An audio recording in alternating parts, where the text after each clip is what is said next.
You're listening to the Options Insider Radio Network, the home of the Options Podcast. For more quality options programs, visit theoptionsinsider.com or search for Options Insider Radio Network in your podcast provider of choice. Listeners can also access all of our programming through our mobile app available in the iTunes and Google Play stores. Select programs are also available via live stream at mixlr.com/options-insider. That's mixlr.com/options-insider. Don't forget to follow along with your favorite programs and submit your own questions for the hosts at twitter.com/options, stocktwits.com/options, facebook.com/the Options Insider, or via questions at theoptionsinsider.com.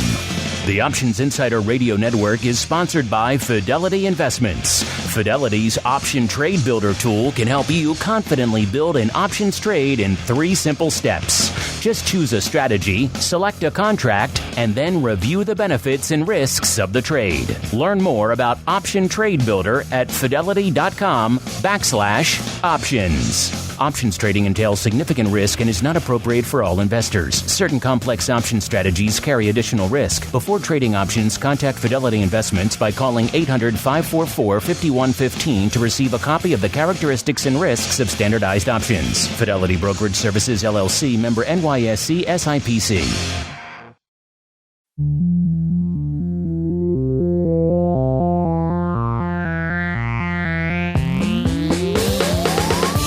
Join us now for the expert source for inside information on the options markets.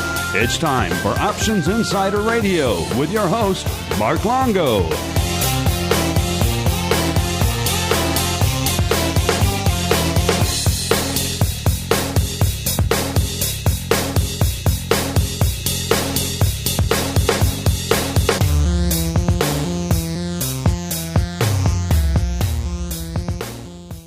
All right, everybody. That music means it is time once again for Options Insider Radio, the interview program here on the old network where we welcome on guests from throughout the world of options and derivatives, and indeed sometimes beyond, and proceed to pick their brains for the benefit of you, the listener. My name is Mark Longo. I hope you guys have been enjoying the slew of content we've been sending at you lately. Had a bunch of conferences lately. The Swan event, the big options industry conference, and of course the trading show Chicago last week. So a series, a legion of interviews have been hitting the network of late. Hopefully you guys are enjoying that. I've been talking to a lot of people just for the benefit of you guys, so I'm glad to see that you guys are enjoying it. Don't worry.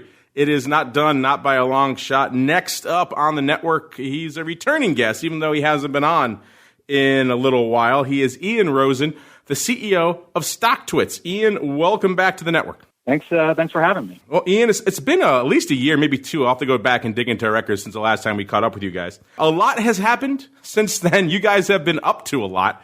So let's just dive right into it. Let's dive right into the big news right now that you guys have been making of late. You know, everyone knows StockTwits, you know, online social messaging platform for financial-oriented folks, shall we say. They know it as that. Now you guys are getting into the brokerage business. You're launching the TradeApp, where people can come through StockTwits and effectively trade commission-free. Tell us about this and what prompted you, Ian, to dive into the bloody, mad, crazy waters of the brokerage world, sir?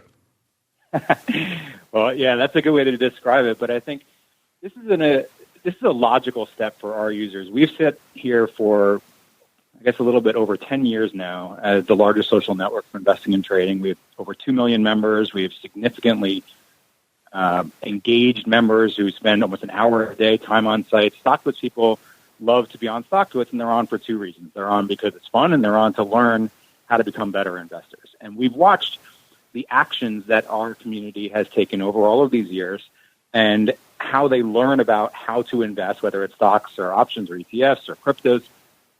And yet the next step that is taken by these users wasn't an experience that we really were a part of. We had connected with other people's brokerages. We've had various ways that you can execute that trade. But when you think about being true to that mission of helping people have fun and learn, we were not able to significantly help our community take those steps to actually execute the trade. So it's not so much that we want to dive into this like sort of bloody area of brokerage in the way other people's are. We just felt like as a responsibility to our users, we wanted to provide an experience that's more coincident with this learning and sharing and having fun that just simply didn't exist from the other players that are out there today. Nothing against them. So it was more out of an onus, an obligation to your audience that you felt compelled to dive into these very challenging business, sir. We have a very strong commitment to our community and their, I guess for lack of a better word, health. I think the reason StockTwits was started in 2008 after, obviously a significant amount of trust was eroded and the financial crisis, as a moderated platform, which was different than the traditional social channels like Twitter and Yahoo message boards back then. And it was a safe place for people to learn and engage with each other. That has been our history, to help people feel comfortable learning from each other, and that's why StockTwits has grown, so significantly and so organically over the years.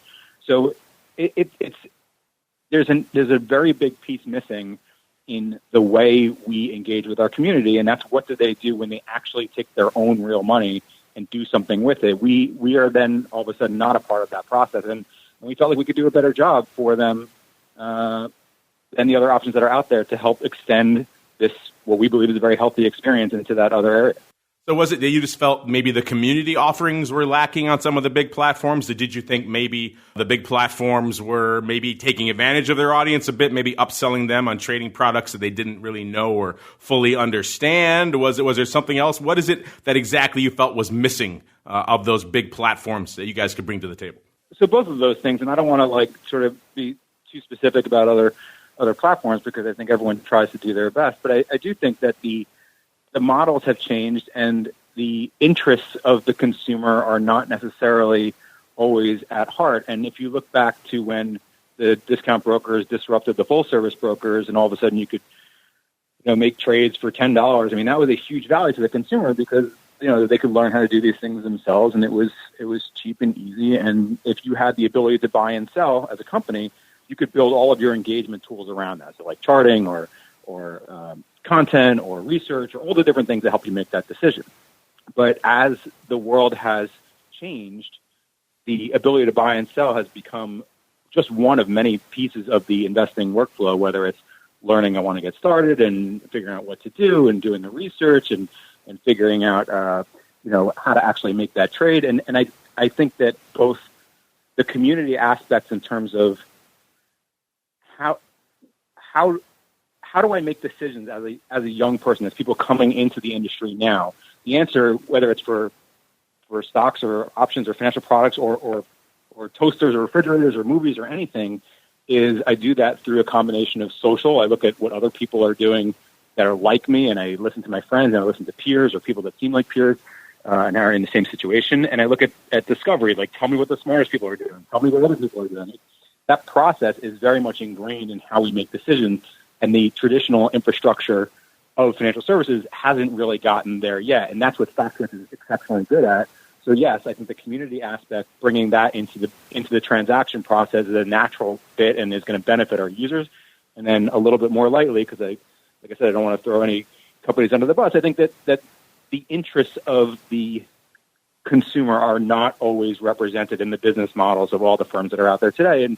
And we have the luxury of having a large community, a healthy business, and we have the opportunity to be that advocate and to be that good representer in the brokerage market for our consumers.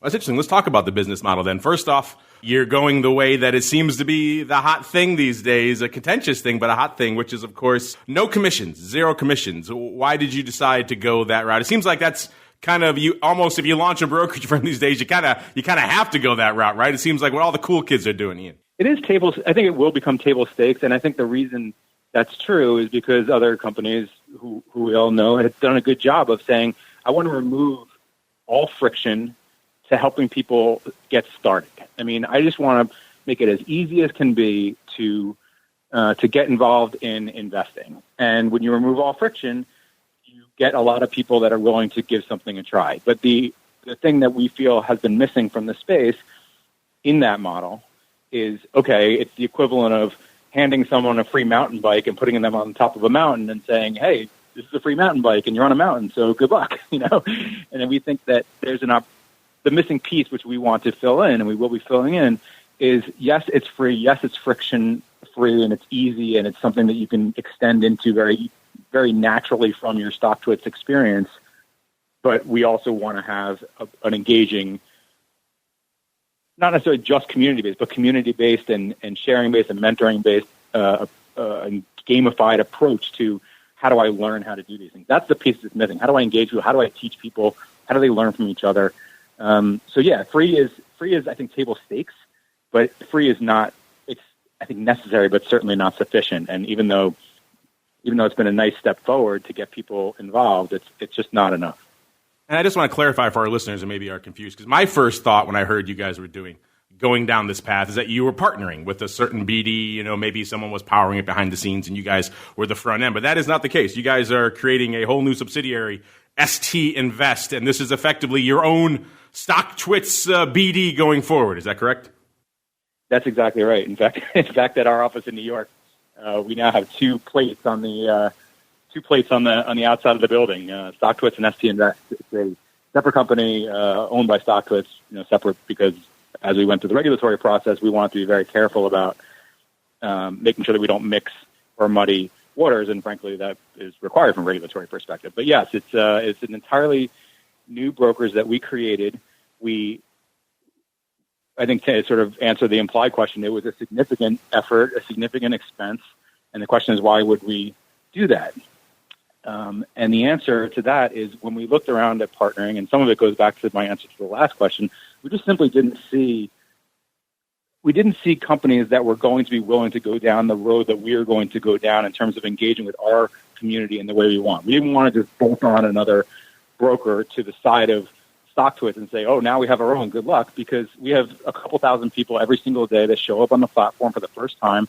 The most question they ask is, whether they're asking us or their user or their community or whatever, is what brokerage should I use? And we want to have an answer that we feel comfortable with and not necessarily be having frictions with another partner as to what the best way to do things are. They have their own business models, and we felt like we wanted to own and control that experience so that we could provide the best options to our, no pun intended, to our community. Right. Talking options, you're getting me excited, Ian, but we'll get to that. We'll get to that. As soon as I said the word, I knew I was teasing me. We're getting to that. We'll get to that in a little bit. But I do salute you. That is a lot of extra effort. The easy path certainly could have been to, just partner up or have someone power it behind the scenes, and you guys kind of be the front end for it. And to go to all that board conversations. Effort and expense and dealing with FINRA and everything else, which is not pleasant. I take my hat off to you on that front. You guys are serious on this. And we mentioned before the commissions or the lack thereof, I should say. And you mentioned earlier as well what you view as kind of some of the conflict of interest in the space. And that, of course, goes to the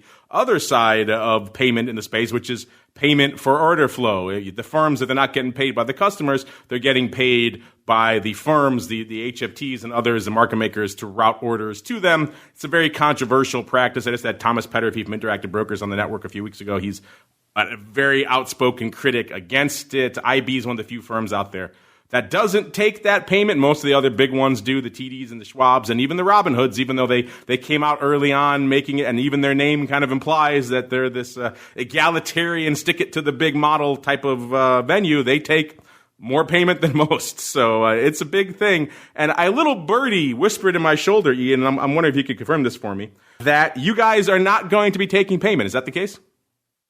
It is the case. But what I was going to say about that is I think there's an expression that was sort of popular in Web 2.0 or whatever, that if you're getting a service for free, that you're the product, right? You're what's being sold. And I think when you're talking about bringing people into a new experience, in this case, investing, people don't know what they don't know. And that's not to say that it wouldn't be a fair trade-off or worth it, or people wouldn't know, but there's free means different things if you look under the hood. And I actually do believe that reasonable people can disagree as to whether or not this is, okay or not. And that's not my intention to even wade into that. What I would say is that we have a clearing firm.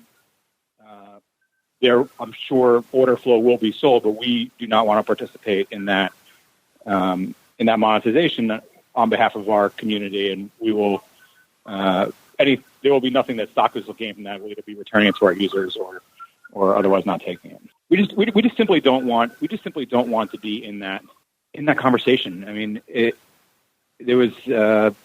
I think this is a substantial debate about whether or not an individual is being, I guess for lack of a better phrase, taken advantage of by sort of the shark financial services industry.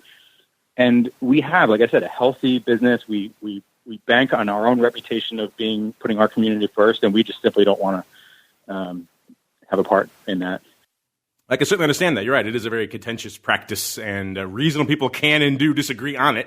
There is a value to those orders. Maybe people think they should be getting compensated for it. The firms, on the other hand, you're right. It is pretty direct conflict of interest often. So it is very contentious. But that raises the obvious question that you're not getting paid on the front end by the clients in terms of commissions. You're not getting paid on the back end by the order routers and the flow. So how? Yeah, exactly. How are you going to make money on this? Is it a charitable endeavor from StockTwits?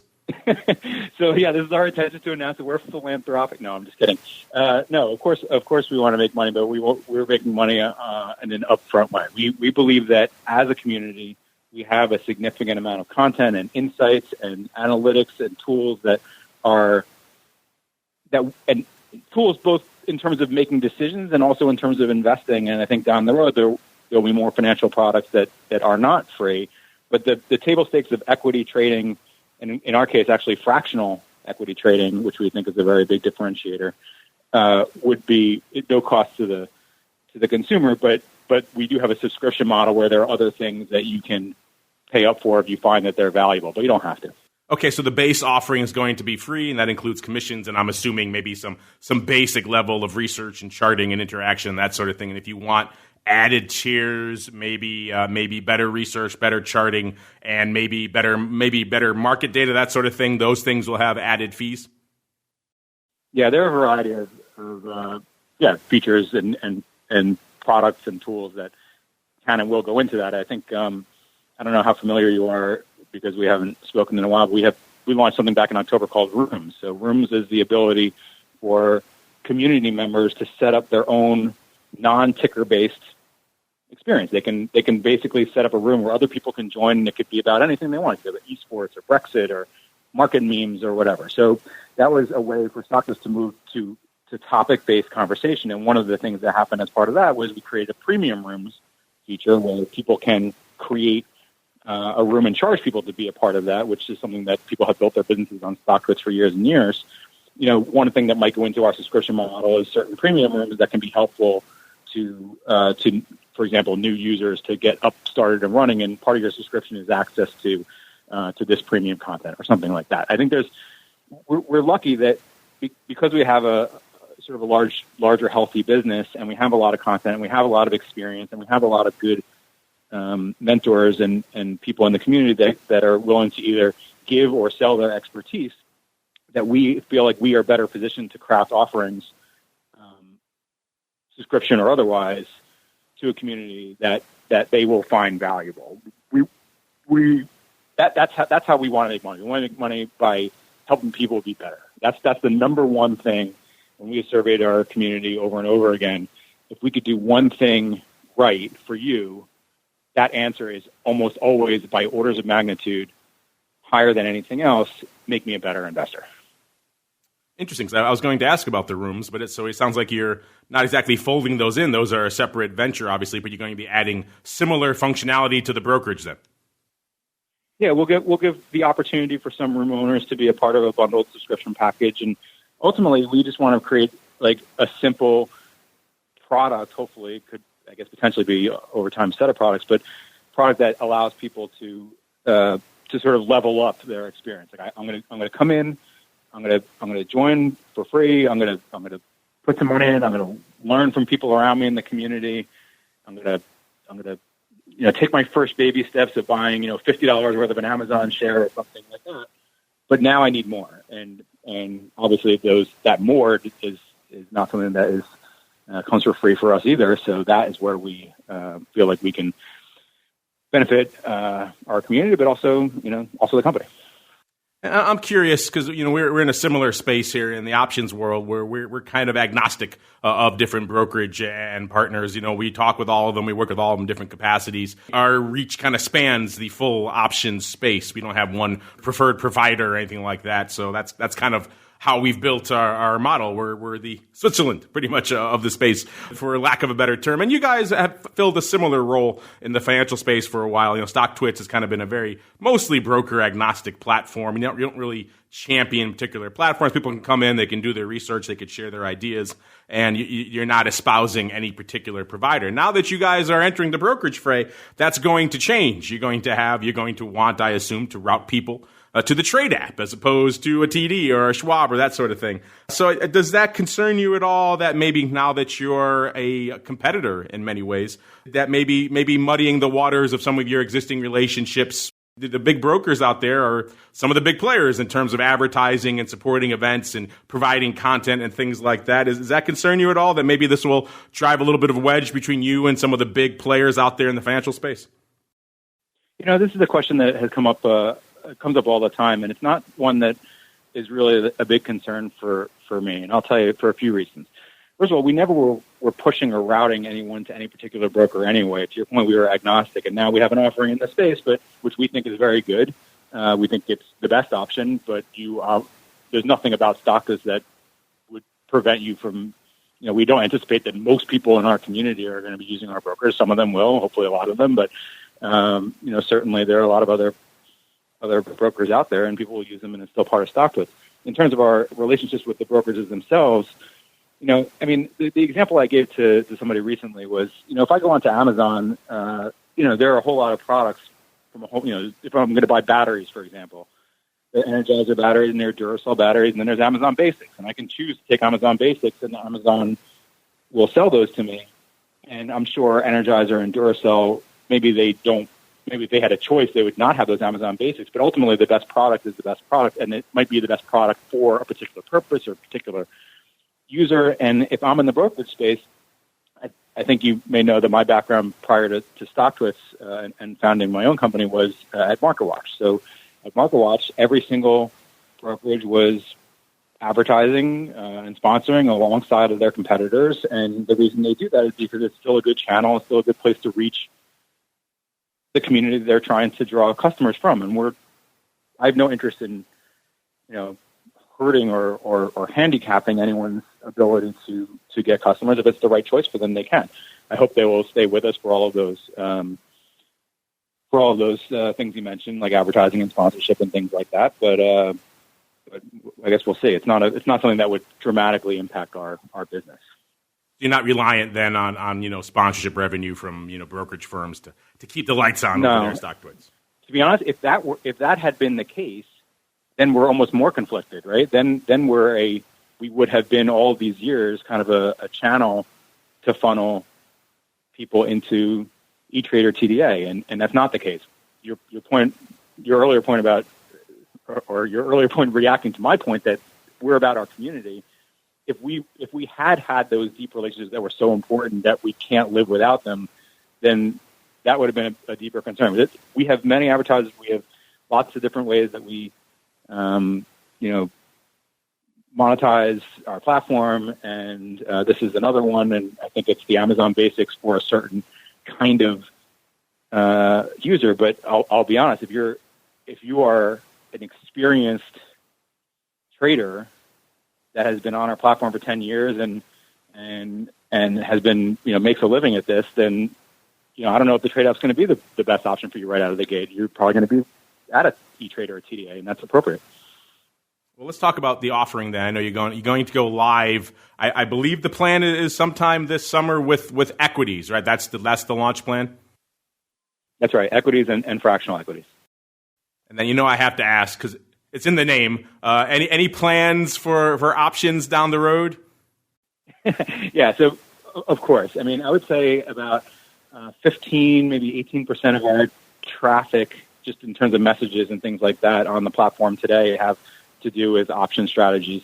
Of course, we want to, and we will offer not out of the gate. I think one of the challenges, as you well know, especially for our demographic, which is younger and newer, is how do you socialize, and how do you get people to learn how to engage with options in a healthy, appropriate way.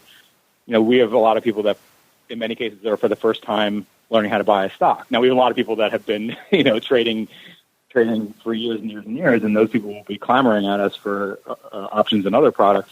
But we want to sort of serve the first, and then when we get to options, I want to do it in a way that is, like I said in the beginning, is healthy and appropriate for the way our community wants to engage, which has a lot to do with learning and a lot to do with having an enjoyable experience.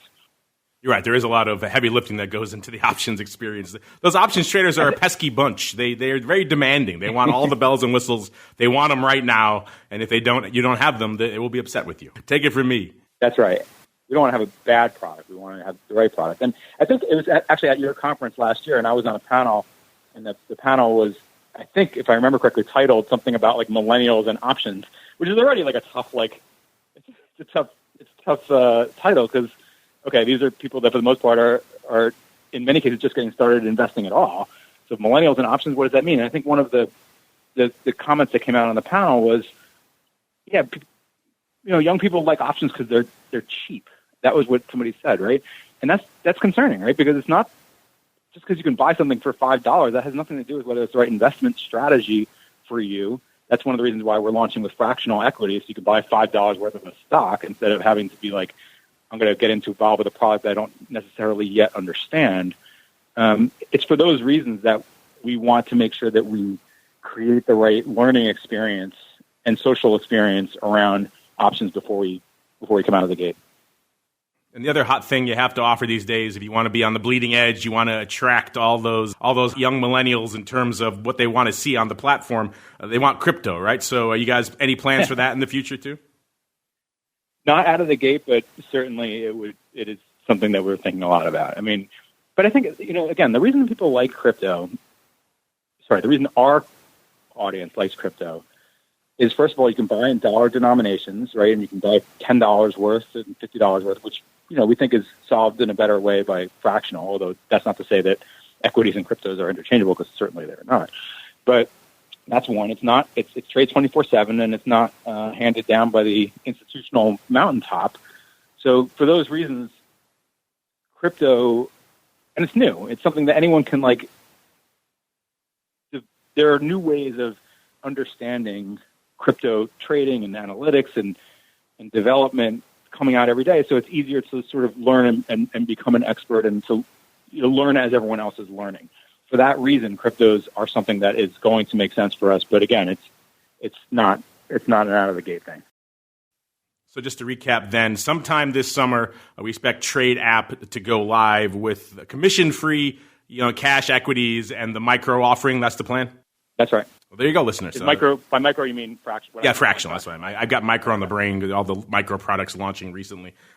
So, yes, fractional. I just want to make sure I'm not launching a product. Yes, I put you in the now you're competing with CME. Enjoy that. But I want to talk about the broker. We could talk about that all day, but you guys have been doing some other interesting things on the platform. You touched on the rooms earlier and the premium rooms. I'm kind of curious. It's a relatively new initiative. It sounds like it's being folded into the brokerage as well. But on its own, on its surface, how is that initiative going? Are people using them? And particularly the premium side, are people lining up to pay for the premium rooms over there on StockTwits?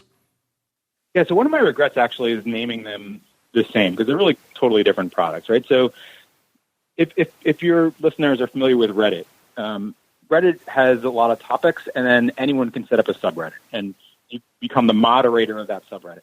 Our rooms is very much like a subreddit.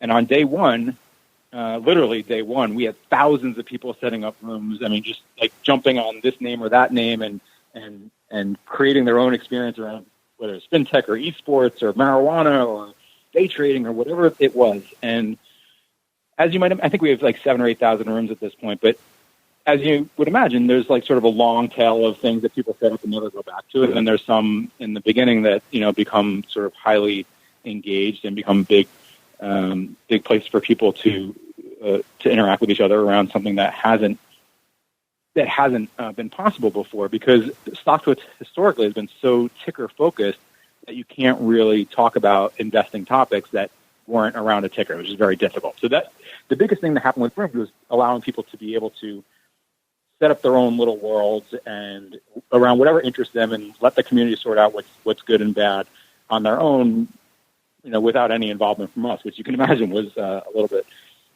hair-raising in the beginning. So that was how rooms evolved, and it allows us to create, content, or not to create, but to curate content from those rooms. So the answer is yes. A lot of people are using them. It was a natural evolution for us. There are two choices when you have a large social network in terms of organizing content as it starts to grow. One is like what Facebook or Twitter does, which is to algorithmically choose what somebody sees. And I'm going to edit that or curate that. And I think we know the problems with that just from what's been going on with Facebook and Twitter. And you don't necessarily want to be the arbiter of that. It's an editorial decision. We don't feel like that's ours to make. The other way is more like what Reddit does, which is to say we're going to put the organizational tools in the hands of the community, and you guys self-organize. And that's what we are doing. So that's working very, very well, to answer your question in a lot of words. The second part, which is the premium rooms, and like I said, they're not quite the same. I mean, they're the same in structure in that a room is basically a space on StockTwits where, you control who comes into it, you control the rules around it, you have a moderator or multiple moderators. But in this case, we've had this push-pull relationship with a lot of brands for many years where people want to charge for their expertise, or they want to charge for their product, and they want to effectively advertise on StockTwits and build their business, but we are not that kind of platform. We don't want people to just come on and spam the streams and say, buy my newsletter, so we would kick those people off or reprimand them and say, you have to either advertise with us or stop doing that. Premium rooms is, and this is the analogy I've been using, a little bit more like a WordPress. If you remember when WordPress came out, I'm not a publisher. I'm not going to set up my own website. I'm not going to figure out SEO. I'm not going to figure out how to put ads on it. But if you give me all the tools to do that, then yeah, I'm going to start publishing and talking. And if people want to pay me for that, then that's fantastic. And then there are the brands like Zacks and Investors Business Daily and CoinDesk and others that have set up premium rooms on StockTwits that have their own brands and just want to have a space and build new products. And those are like kind of a third area for rooms. And they're all sort of a little bit different, but yeah, it's all working, but they're very different. They're very different products. Does that make sense? I don't know if I need to clarify. Oh yes, that does.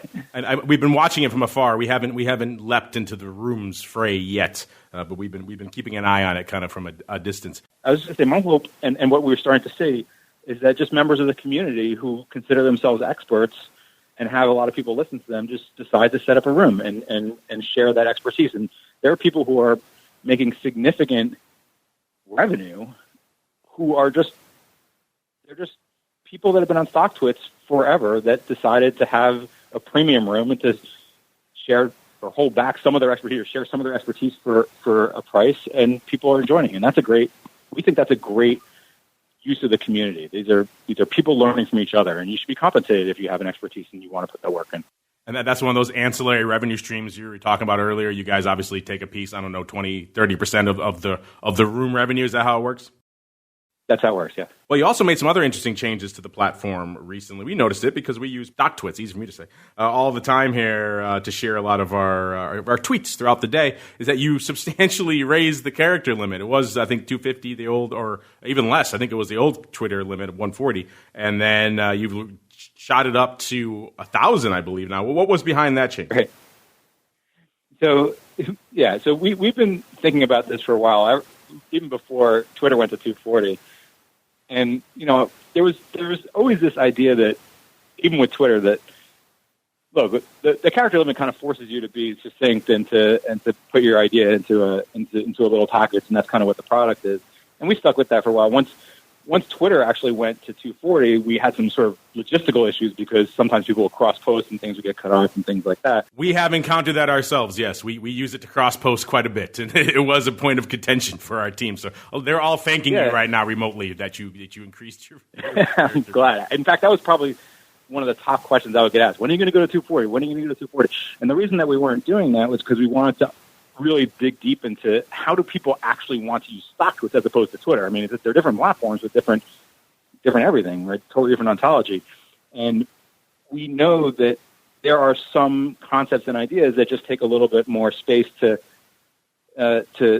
elucidate, and we don't want to make people break things up into 4 messages. And that's how we decided on 1,000. I mean, it was based on the way people are using StockTwits. And so far, there's a slow, people are just kind of starting to realize that they can go further and further and further. So there's a sort of like curve of people using more and more and more characters. But I think the ideas that you see on StockTwits are hopefully a little bit more fleshed out, and it doesn't just have to be, boom, that was awesome, and a GIF. It can be something that's a little bit more robust. And to be honest, we will also get to a point where we have more traditional long-form content that people can create. We want to curate. One of my dreams at MarketWatch had been, why can't we take more from the market participants? Yes, journalists are great. Yes, journalists are knowledgeable. But market participants have a stake in the game, and I want to hear from them. And it was very difficult in an editorial sense to do that. StockTwits is custom, perfectly built to be able to do that. So we will. Yeah, I'll pass along the thanks to my team again, because they're very excited for this. It makes their lives. They were breaking up messages, and because we use it to cross post everywhere, and that's one of the best use cases for us of StockTwits. We do a post once, it goes 3 places, right? Now Twitter is going to have to go to 1,000. I mean, there you go. See, you guys are driving the change a little bit at a time over there at StockTwits. Well, like I mentioned, Ian, it's been a little while since we had a chance to catch up with you here on the network. I'm kind of curious. These have been pretty tumultuous couple of years in the marketplace. We had 2017 where, volatility seemed like it was going to zero. It was not a lot going on in terms of the broad space. The market was drifting upward, but from an interest and volatility perspective, it was a challenging time. Then, of course, we saw last year volatility rushing back in February, and all the other tumultuous things that happened, the big sell-off in October, and of course now the lingering trade war this year. What have the last few years been like for you, kind of trying to grow an investor-oriented content and social media platform? Were they particularly challenging? Was 2017 maybe a down year for you guys? Were people not looking at the market as much? And was it conversely in 2018? Did it rally? What was it like over the last couple of years trying to grow this platform? Yeah, so we've never had anything close to a down year. We grow pretty consistently, 30 to 60% a year, totally organically. But to answer your question properly, look, it's been exciting, as you mentioned. There's been a lot of change. Our community are ultimately there to talk about what's going on. They're sitting in a virtual room together and saying, "Oh my God, this is crazy! Can you believe what Elon Musk just said?" Or "Look what happened with Trump and the trade war," or whatever. And you're right. When volatility is low, I mean, there's less to talk about in a broad sense, but each company has its own story, and markets have their own stories, and there are always interesting arcs that are happening that people want to be involved with, whether it's a smaller cap stock or a Tesla. So we haven't. The answer is it does affect the platform very significantly. Like when there is a huge downturn, like Q4 of last year, where all of a sudden for like what feels like a sustained period of time, everybody who's long is losing money. Yeah, you do start to see people sort of be a little bit more down about it, and nobody wants to jump on and chat about how much they're losing for more than a couple of weeks. But they do. They come back and they commiserate with each other, and then they when things start to turn around, you see the first sort of green shoots of light. I mean, these are people that are our community are people that think the markets and stocks and companies are fun. They think those stories are fun, and they're there because it's interesting. They're not. They are in some cases professional traders, but that's not why they're there. They're not there to grind it out and figure out how to squeeze an extra couple of basis points out of a trade. They're there because they believe markets are interesting. So to the extent that there's always a story, then there's always something to talk about. You don't get off Twitter when there's no news. That's true. That's a good analogy. Well, I know you guys like to do your big events every year, your Stocktoberfest. I went to them a couple of years ago out there in Coronado. I know you're planning now for this year's event. What can we expect from almost at Oktoberfest, Stocktoberfest 2019? It's like Oktoberfest in the sense that there's like alcohol, but it's more stock, more finance focused. I can confirm there are a few beverages at Stocktoberfest. Yes. Yeah, that's right. I hope you'll come out this year. So Coronado is a fantastic venue to talk about pretty much anything. We have generally prided ourselves on trying to find the leading edge topics that people want to think about. Like we were very early into both crypto and cannabis, and we have people in the community or outside in our ecosystem that can talk about that. So we look for the interesting trends, either in terms of investing, in terms of fintech, in terms of just the way markets are changing. And this year, for the first time, we actually are inviting our community. You might have even seen it on the platform because we were blogging about it and posting. We're inviting people from the community. Listen, if you submit your best investing and trade ideas, and if you want to come present at StockToberfest, we're going to judge a couple people and pick them out of the crowd and fly you out there, and you can talk to some of the best investors in the world, and also our live stream, and we think that'll be fun. And when is that again? That is September 26th of this year, I believe. There you go. Check it out, listeners. It's not even in October. Yes. Well, we also did StockToberfest in March one time. That's not confusing at all. So, listeners, if you want to check it out, maybe submit your idea, head on over to StockTwits and submit it. Get in there, get out there, and get speaking and sharing your ideas out there with the world.